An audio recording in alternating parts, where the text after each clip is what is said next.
Marital rape बड़ा ही अजीब सा शब्द है। इसको लेके जब लोगों से सवाल पूछा जाता है ना, तो अलग अलग लोगों के अलग अलग मत होते हैं। और मैं, अगर आप मेरी बात करेंगे तो मैं हमेशा से ही इस टॉपिक के बारे में बात करता रहा हूँ। मैरिटल रेप एक बहुत ही सीरियस टॉपिक है अपने आप में। मैं शुरू से इस टॉपिक के बारे में बात करता रहा हूँ और सबसे कई सारे सवाल भी करते रहा हूँ कि क्या सच में मैरिटल रेप लीगल या इलीगल होना चाहिए। आप अपनी राय बताइए, अपने मत रखिए, क्योंकि सरकार ने अपनी मत और अपनी राय जो है वो सबके सामने जाहिर कर दी है। उन्होंने बोल दिया है कि मैरिटल रेप को ऐसा कह सकते कानून में दायरा नहीं देना चाहिए क्योंकि उसका दुरुपयोग हो जाएगा। लेकिन सवाल यहाँ पे ये है कि सेक्स करने के लिए सहमति लेना कितना ज़्यादा ज़रूरी है अगर आप शादीशुदा हैं अपनी पत्नी से। तो सवाल तो यही है ना, क्या सेक्स के मायने शादी के बाद बदल जाते हैं या शादी से पहले बदल जाते हैं? क्या सेक्स शादी के बाद कुछ और होता है, शादी से पहले कुछ और होता है? इसके बारे में जानना बेहद ज़्यादा ज़रूरी है, समझना बेहद ज़्यादा ज़रूरी है। लेकिन जो खबर आई है उस खबर को समझते हुए, उस खबर के बारे में बात करते हुए हम आगे बढ़ेंगे और इस पर डिस्कशन करेंगे कि क्या कहता है सरकार, क्या कहता है कानून, क्या कहते हैं लोग, और अभी सरकार ने क्या बहुत बड़ा फैसला लिया है। अभी क्या कोर्ट ने फैसला लिया, इतना बड़ा सुप्रीम कोर्ट ने फैसला लिया है क्या मैरिटल रेप के ऊपर, कैसे उसे कानून के अंदर दायरा दिया है, और हम आपको बताने जा रहे हैं कि आखिर क्या क्या बातें हुई हैं सुप्रीम कोर्ट में मैरिटल रेप को लेके। चलिए शुरू करते हैं इस वीडियो को। आप देख रहे हैं इंडिया न्यूज और मैं हूं आशुकेश तिवारी। सुप्रीम कोर्ट ने भारतीय कानून में मैरिटल रेप को एंट्री दे दी है। अभी यह एंट्री केवल ऑब्जर्वेशन के लिए है, फिर भी ये पहली बार है जब सीमित ही सही लेकिन मैरिटल रेप को मान्यता मिली है। जबकि सरकार का मानना रहा है कि पति पत्नी का रेप नहीं कर सकता। आइए जानते हैं कि आखिर क्या है शादीशुदा महिलाओं के एबॉर्शन के मैरिटल रेप से जुड़ा ये जो फैसला है, आखिर मैरिटल रेप होता क्या है।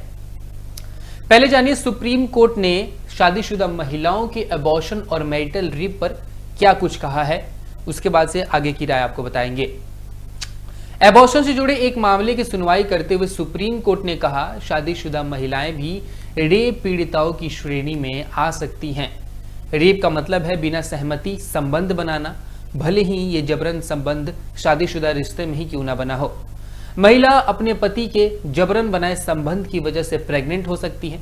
अगर ऐसे जबरन संबंधों की वजह से पत्नी प्रेग्नेंट होती है तो उनका एबॉर्शन का जो अधिकार है वो कायम रहना चाहिए, इसे कोई नहीं छीन सकता। सुप्रीम कोर्ट ने कहा है कि पति के जबरन संबंध से पत्नी के प्रेग्नेंट होने का मामला medical termination of pregnancy rule यानी एमटीपी के रूल बुक 3BA के तहत रेप माना जाएगा। एमपीटी एक्ट में जो रूल बुक 3BA है उसमें महिलाओं की उन कैटेगरी का जिक्र है जो 20 से 24 हफ्तों की प्रेगनेंसी तक का अबॉर्शन करवा सकती हैं। कोर्ट ने यह फैसला एक अविवाहित महिला को अबॉर्शन की इजाजत देते हुए सुनाया है और कहा है कि केवल शादीशुदा बल्कि अविवाहित महिलाओं को 20 से 24 हफ्ते की प्रेगनेंसी का अबॉर्शन कराने का अधिकार है। कोर्ट ने यह भी कहा है कि महिला को एमटीपी एक्ट के तहत अबॉर्शन कराने के लिए रेप या यौन उत्पीड़न को साबित करने की जरूरत नहीं होगी। यह फैसला जस्टिस DY चंद्रचूड़ की अगुवाई वाली सुप्रीम कोर्ट की 3 सदस्यीय बेंच ने किया है, जिसमें जस्टिस SS बोपन और JB परिदवाल भी शामिल थे। एबॉर्शन पर फैसला के दौरान मैरिटल रेप को लेकर सुप्रीम कोर्ट ने कई अहम टिप्पणियां भी की हैं। चलिए सुनते हैं उन टिप्पणियों के बारे में, आपको शब्द ब शब्द बताते हैं उसको। सेक्स और जेंडर रिलेटेड वायलेंस के लिए केवल अजनबी जिम्मेदार हैं, ऐसा मानना बेहद दुखद है। परिवार के मामले में लंबे समय से महिलाएं ऐसी हिंसक हालात झेलती रही हैं। इंटीमेट पार्टनर की हिंसा एक असलियत है। अगर हम नहीं मानते तो ये हमारी लापरवाही होगी, ये रेप का रूप ले सकता है।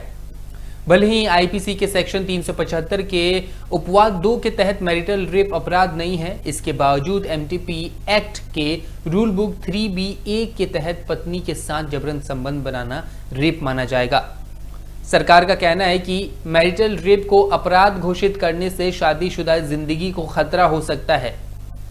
सरकार मैरिटल रेप को लेकर कई बार कह चुकी है कि इसे क्राइम घोषित करने से विवाह संस्था को खतरा होगा और यह प्राइवेसी के अधिकार को भी प्रभावित करेगा।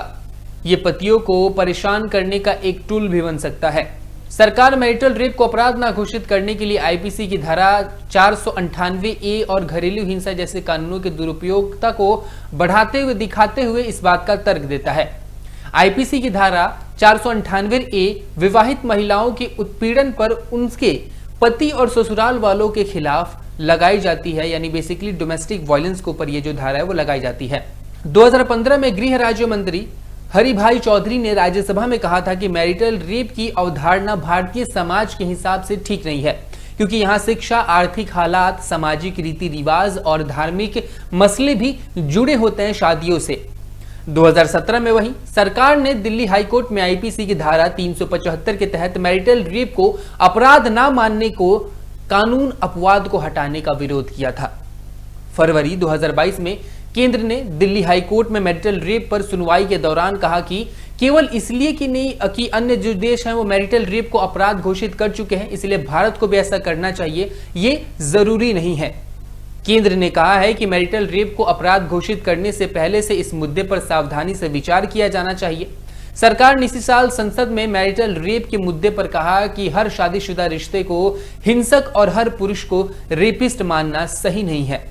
इससे हटकर मैरिटल रेप की कुछ और व्याख्या करने का मतलब महिला को उस पार्टनर के बच्चे को जन्म देने और पालने के लिए मजबूर करना होगा जो उसे मानसिक और शारीरिक पीड़ा पहुंचाता है।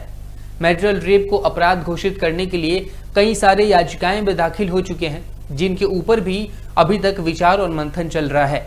भारत में पिछले कुछ सालों में और कुछ सालों के दौरान मैरिटल रेप पर कानून बनाने की मांग तेज हुई है। दिल्ली हाईकोर्ट 2015 से ही इस मामले पर कई याचिकाओं पर सुनवाई कर रहा है।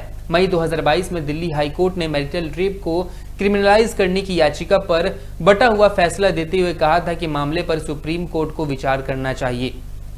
16 दिसंबर 2022 को दिल्ली हाईकोर्ट के मैरिटल रेप पर बटे हुए फैसले को चुनौती देने वाली याचिकाओं पर सुप्रीम कोर्ट ने केंद्र सरकार को नोटिस जारी किया था।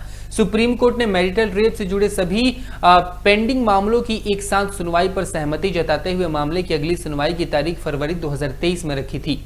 इससे पहले मार्च 2022 में कर्नाटक हाईकोर्ट ने अपने एक फैसले में कहा था कि रेप है, चाहे पति द्वारा पत्नी पर हो या फिर ना हो, जब तक किसी अदालत ने मैरिटल रेप को अपराध घोषित नहीं किया है। लेकिन अभी भी जो याचिका करता है उनको बहुत सारी उम्मीदें हैं।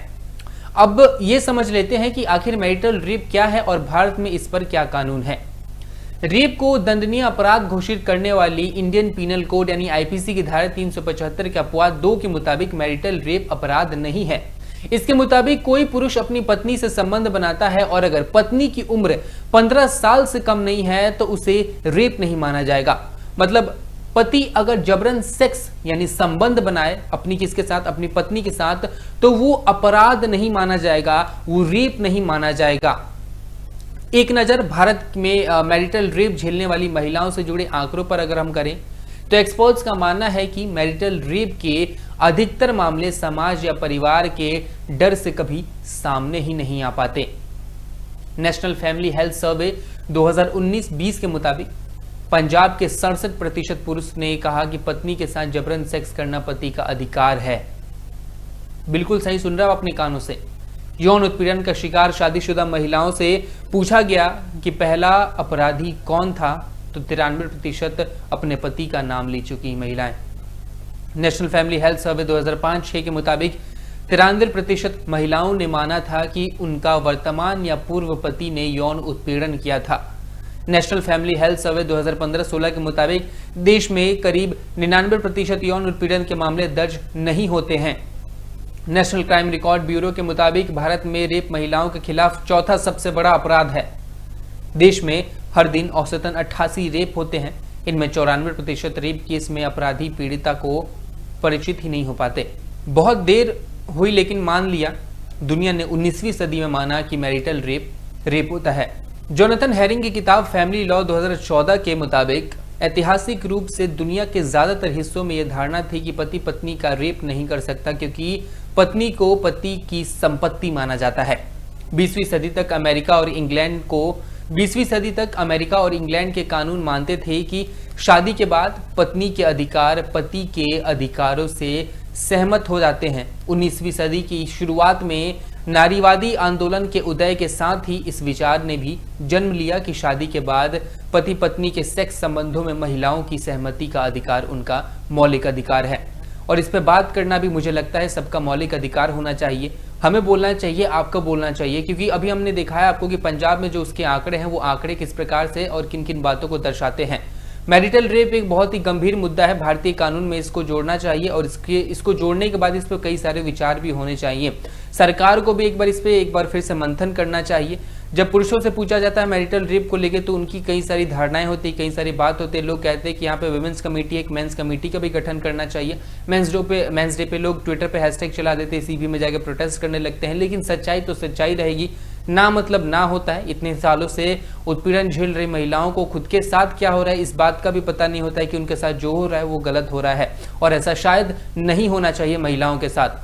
अब देखने वाली बात यह होगी कि कब इंसाफ मिलेगा, किसको इंसाफ मिलेगा, और सुप्रीम कोर्ट या फिर दिल्ली हाई कोर्ट में जो भी केसेस पेंडिंग चल रहे हैं उसके ऊपर क्या कुछ सुनवाई होती है। बट बहरहाल ऐसा कह सकते हैं कि अगर एक तरीके से कानून में मैरिटल रेप को जगह मिली है तो आगे चल के भी आईपीसी की जितनी भी धाराएं हैं, जो खासकर 375 जो है उसमें जितनी भी जो आर्टिकल 2 है उसके अंदर जो मैरिटल रेप को रेप नहीं माना जाता उसको रेप के नजरिए से देखा जाएगा। ये थी छोटी सी वीडियो, छोटी सी नहीं थोड़ी लंबी हो गई, लेकिन समझाना जरूरी था, आप तक बात पहुंचाना ज्यादा जरूरी था।